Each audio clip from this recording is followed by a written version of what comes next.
Chosen one, I need you to stop for a moment and take a deep, intentional breath. Just breathe. Because I know exactly how tired you are. I know the specific kind of exhaustion you are carrying right now, and it is not the kind that can be fixed by a weekend off or a good night of sleep. It is an exhaustion of the soul. For weeks, months, or perhaps even years, you have been walking through a season that has felt like an endless, barren wilderness. You have faced doors slamming in your face that you swore were meant for you to walk through. You have endured baffling betrayals from people you poured your heart and loyalty into. You have spent silent nights staring into the dark, wondering if you are doing something fundamentally wrong, wondering if you are somehow cursed, broken, or completely forgotten by God. I am speaking directly to your spirit right now to tell you that you are not crazy, you are not broken, and you are absolutely not forgotten. You have simply reached the end of one of the most grueling spiritual and emotional cycles a human being can endure. And what you must understand today, chosen one, is that absolutely none of this was a punishment.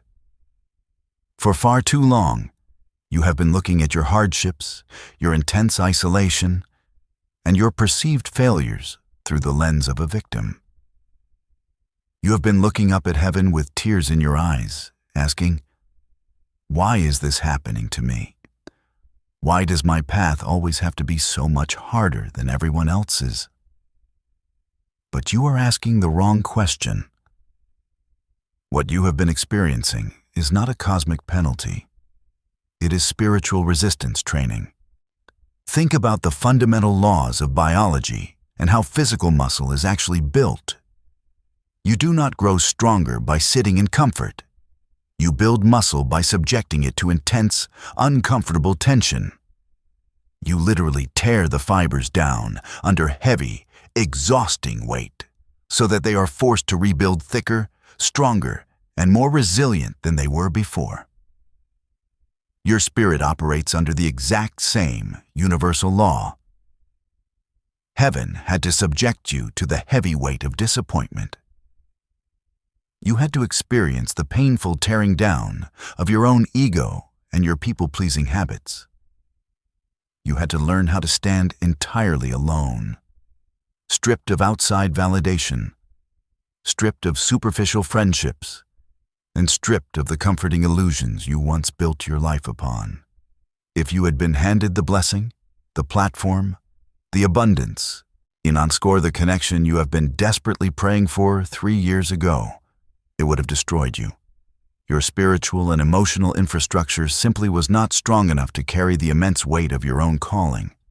Heaven does not hand heavy, generation-shifting assignments to fragile, untested spirits. You were put into the wilderness not to wander aimlessly, but to be meticulously forged. Every single time you were rejected, you were actually being protected from rooms and tables that your soul was already too big for. Every time someone walked away from you, space was being aggressively cleared for the divine connections that are actually meant to journey with you into your next era. The universe was rewiring your trauma responses, forcing you to stop clinging to toxic familiarity and demanding that you find your own internal anchor. This is the paradigm shift you must make right now. You must look back at the last few years of your life and stop seeing a graveyard of missed opportunities. You must start seeing the elite training ground of a warrior. You survived every single day that you thought was going to break you. And because you did not break, because you chose to keep your heart open when it would have been so easy to turn bitter, you are now officially qualified for the massive elevation that is standing right at your door. Because you have successfully navigated that brutal wilderness, something profound is happening inside of you right now, and you have likely been feeling it in very strange, confusing ways. You have probably noticed a sudden, unexplainable shift in your daily reality. Things that used to entertain you now feel incredibly hollow. Small talk feels physically exhausting. You might be looking around at environments, friend groups, or even family dynamics that you have been part of for years, and suddenly feeling like you are wearing clothes that are 3 sizes too small. You find yourself craving deep, uninterrupted isolation, pulling away from the noise of the world, and protecting your peace with a fierce intensity that almost scares you. And because society does not teach us how to process spiritual evolution, your first instinct was probably to panic. You likely asked yourself if you were becoming depressed, if you were turning bitter, or if you were just becoming hopelessly antisocial. I need you to hear me clearly right now. You are not losing your mind, and you are not falling apart. You are experiencing a massive energetic and psychological recalibration. While others might tell you this is simply a magical shift in your spiritual frequency, the truth is much deeper and actually rooted in the very biology of your body. For most of your life, you have been operating in pure survival mode. Your nervous system was chronically locked in a state of fight or flight, constantly scanning your environment for the next betrayal, the next crisis, or the next shoe to drop. Because of that trauma, your body actually became comfortable with chaos. You learned how to survive in highly dysfunctional environments, maintaining relationships built on trauma bonds and people-pleasing. But over these last few months, as you have done the grueling inner work, your spirit has begun to heal, and your nervous system has finally started to regulate. For the first time in your life, you are stepping out of survival mode and into a state of safety and sovereignty. And when a healing nervous system encounters a chaotic environment, it violently rejects it. This is exactly why toxic people, dramatic situations, and low vibrational conversations suddenly feel physically heavy to you. It is not just a spiritual attack. It is your body's newly repaired boundary system screaming at you to protect your energy. Your biological machinery is finally working the way God intended it to. It is actively repelling people who want to misuse you and environments that require you to shrink. You are no longer a match for spaces that demand you abandon yourself to be accepted.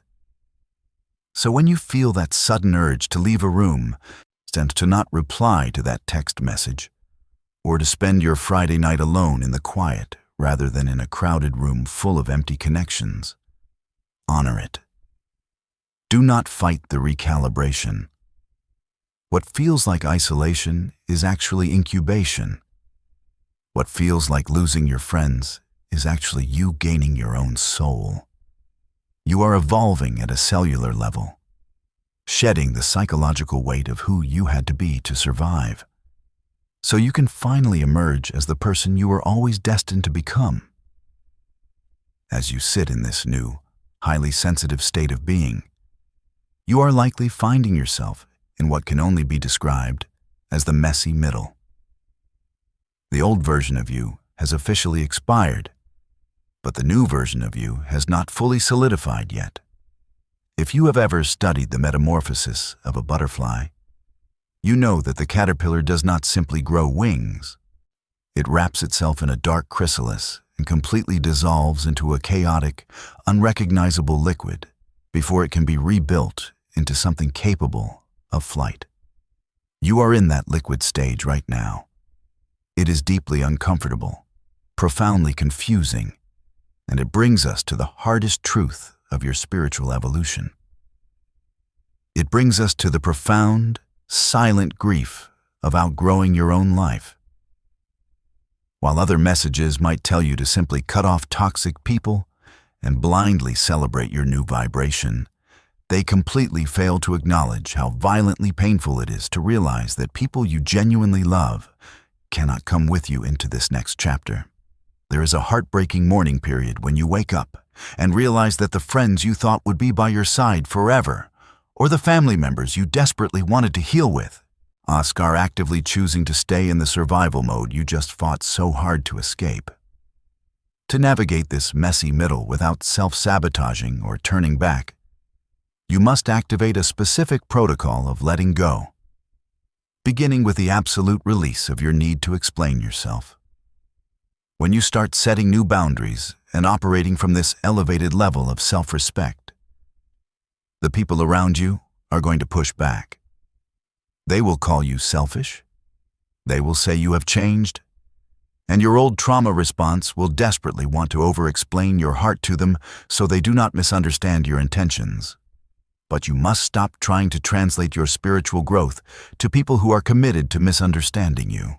You cannot explain the necessity of healthy boundaries to someone who solely benefits from you having none.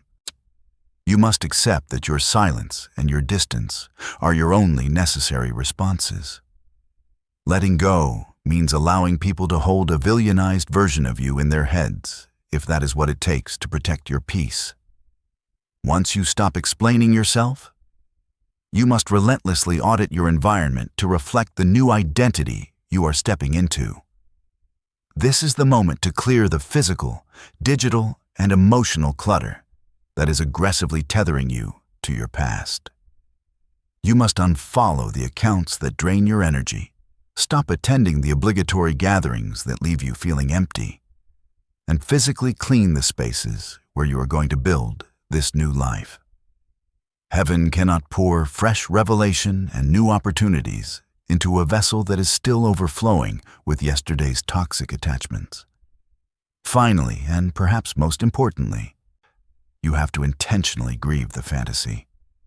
You must mourn the illusion that everyone you started this journey with was going to be standing at the finish line, cheering for your success.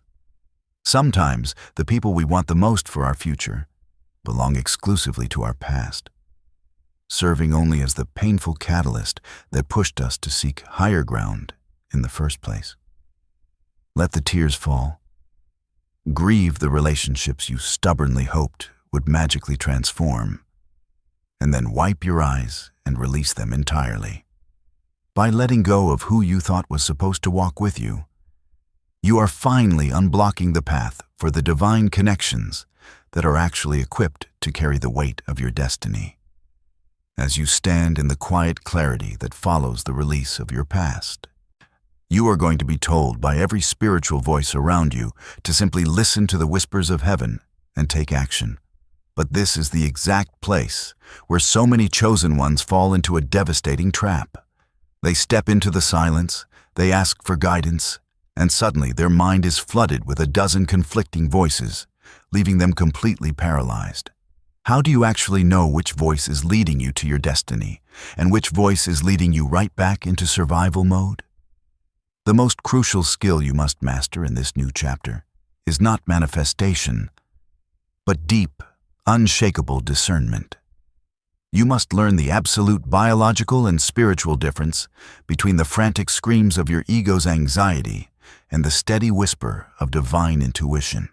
When you have spent years surviving trauma, your brain has been wired to constantly anticipate danger.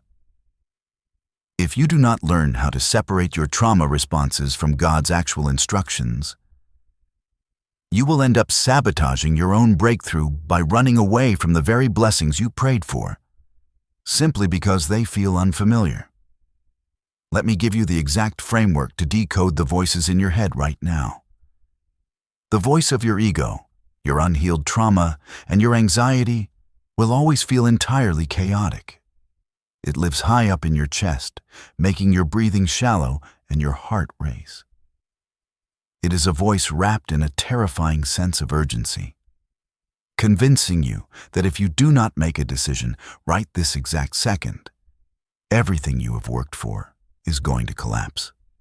Anxiety operates exclusively out of a fear of lack, screaming at you to settle for less, to hold on to relationships that are draining you, or to force a door open out of pure desperation. It tells you that you are running out of time and that you are already too late. But the voice of God, The undeniable pull of your true divine intuition operates on an entirely different frequency. It does not live in your chest. It drops deep down into your gut. It is incredibly steady, impossibly calm, and deeply grounded. The ultimate signature of heaven's voice is that it never rushes you into a state of panic. The most fascinating part about true discernment is that God will often ask you to do something that absolutely terrifies your logical mind. He will tell you to walk away from a secure paycheck, to end a long-term relationship, or to move across the country with no solid safety net. Yet, underneath the logical fear of that instruction, there will be a heavy, unshakable bedrock of profound peace. It is a peace that surpasses all human understanding. When the ego speaks, you feel frantic. But when heaven speaks, you feel anchored. You must understand that you cannot possibly hear the whisper of your destiny if your body is currently drowning in its own adrenaline. When you feel pressured, panicked, or rushed by an internal voice, that is your cue to immediately stop, step back, and refuse to move. You wait. You breathe through the panic until the adrenaline clears your system. You do not make massive, life-altering decisions from a place of fear or frantic survival. You wait until the noise settles, the timeline completely fades away, and that deep, quiet knowing rises from your core. When the instruction is accompanied by undeniable peace, even if the path ahead is entirely unseen, that is when you finally know you are hearing the voice of God. And that is when you confidently take your next step. Once you have successfully mastered the profound stillness of that deep discernment, it is time to move beyond feeling the shift and start taking the exact, deliberate actions required to anchor it into reality. Far too many chosen ones find themselves completely derailed because they wait for the perfect cosmic timing to magically deliver their entire future to their doorstep without them ever having to lift a finger. They spend endless days looking for signs, hoping for some spectacular spiritual event that completely absolves them of the deep personal responsibility required to build a new life. But waiting for a supernatural rescue is just another form of self-sabotaging the exact power you were given. To truly unlock this next season, you must build an infrastructure of discipline right now, starting with an immediate 72-hour reset that completely shocks your system out of survival mode and propels you into action. This 3-day window is not just a spiritual suggestion. It is a psychological requirement to bridge the gap between divine revelation and tangible manifestation. The very first day of your reset must be an absolute fast from the noise of the external world. I am not talking about a casual break from social media. I am talking about a radical, intentional silence. You must completely unplug from every source of outside interference, shutting off the news, putting away the phone, and refusing to consume the opinions, fears, and drama of everyone else. Your mind has been so overwhelmed by external voices that you can no longer hear the quiet instructions of your own spirit. Spend this day actively writing down every single thought, idea, and prompting that surfaces in the quiet. The second day must be entirely dedicated to micro-obedience. This is where you actually prove to the universe that you are ready for the weight of your calling by taking one small, physical action based directly on the clarity you received on day 1.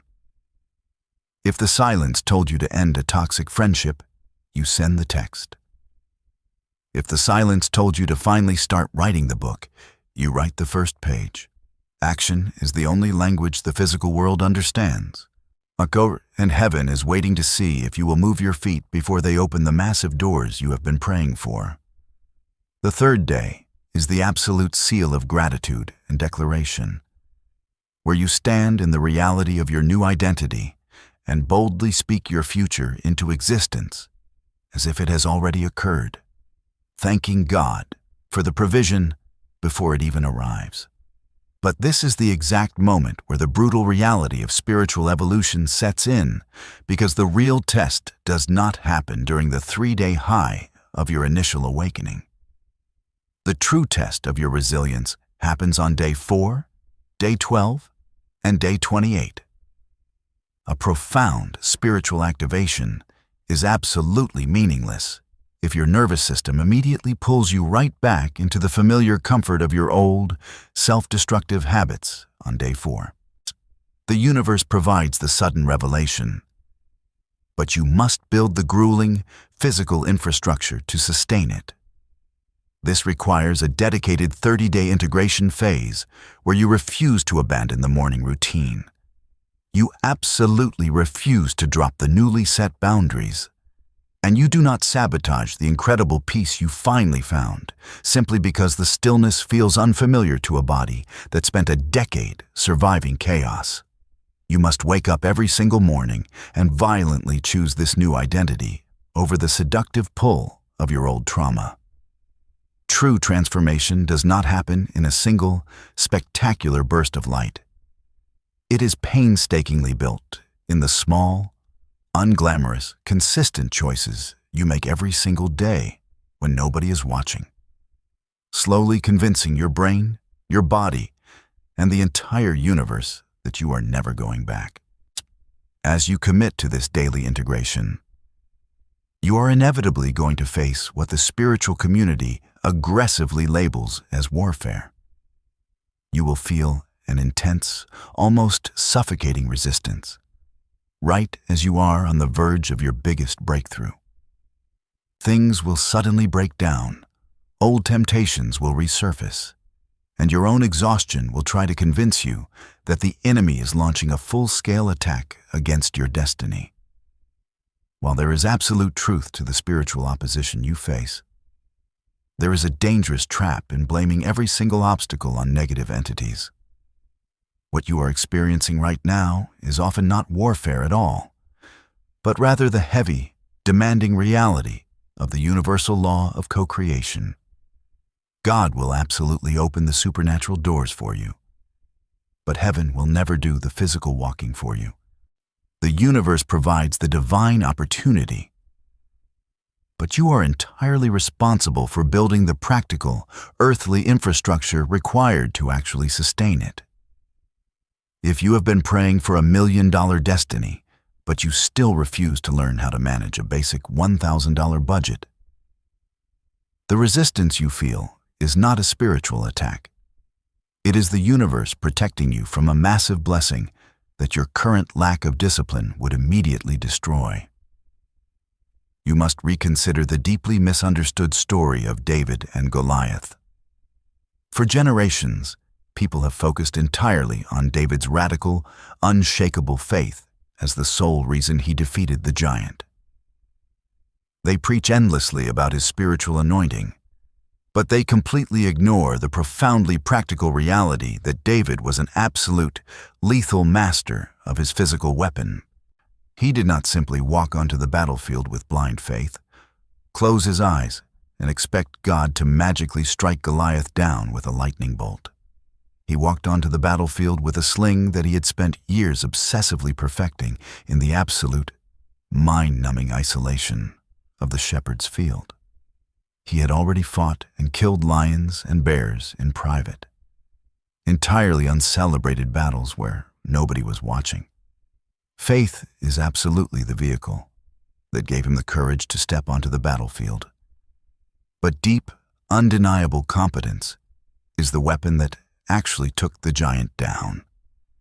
You simply cannot step into next-level blessings with entry-level skills. You cannot demand an emotionally evolved kingdom spouse if you absolutely refuse to do the deep psychological work to heal your own toxic attachment styles. You cannot ask the universe for a massive platform and global influence if you have not put in the grueling, frustrating hours to master your craft behind closed doors. This is the exact moment where your journey must shift from purely spiritual wishing to aggressive, undeniable preparation. You must begin to match the intense fire of your prayers with the exact same intensity of practical upskilling. If you want the extraordinary life you have been seeing in your visions, you have to start studying, reading, practicing, and physically building the foundation for it to land on in the real world. The profound friction you are feeling in your life right now is simply life-testing the structural integrity of your vessel before sending you into the deep, massive waters of your ultimate calling. You must stop asking heaven to make the journey easier and start demanding more focus, more emotional intelligence, and more discipline from yourself. Read the books, take the courses, regulate your nervous system, and master your daily habits. When you finally combine a spiritually awakened, highly attuned mind with a deeply competent, dangerous earthly skill set, you become an entirely unstoppable force. You transition from someone who merely waits on the sidelines for miracles to happen into someone who actively and powerfully co-creates them alongside the architect of the universe. When you finally merge this deep spiritual awakening with relentless practical preparation, you're going to wake up one morning in the very near future and realize you completely do not recognize your own life. You will not be looking at a temporary, a hyped-up emotional high, nor will you be waiting for some magical lottery-style blessing to fall from the sky and fix everything for you. Instead, you will be standing in a state of unshakable, absolute sovereignty. The people who used to drain your energy, disrespect your boundaries, and trigger your deepest trauma responses will no longer have any access to your nervous system. You will watch their chaos from a distance with a calm, grounded indifference, completely untethered from their desperate need to misunderstand you. Opportunities, divine relationships, and financial breakthroughs will begin to flow into your reality with a terrifying natural ease. Not because you are frantically chasing them or begging the universe for a favor, but because your spiritual frequency and your undeniable earthly competence have finally made you a magnetic match for them.